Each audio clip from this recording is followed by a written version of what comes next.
আরও একবার বুড়ো হারে ভর করে দল জিতল।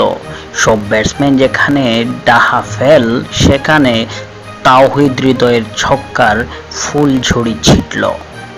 এর আগে সবাই আসলেন আর গেলেন, সময় মতো লিটন আর হৃদয় এসে হাল ধরলেন।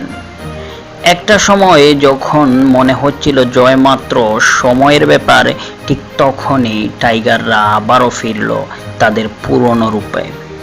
মাত্র ২-৩ ওভারের ব্যবধানে আরও ৪ উইকেট হারিয়ে টাইগাররা আবার হেরে যাওয়ার চাপে। তবে মাঠে তখনও বুড়ো মাহমুদুল্লাহ এক পায়ে দাঁড়িয়ে সব চাপ ছাড়িয়ে উঁকি দিলেন আকাশে, বল ভাসালেন বাতাসে। ওই একই ওভারে তুলে নিলেন জয়, জানান দিলেন চাপের বাপ মাহমুদুল্লাহ যেখানে সেখানে আবার কিসের ভয়।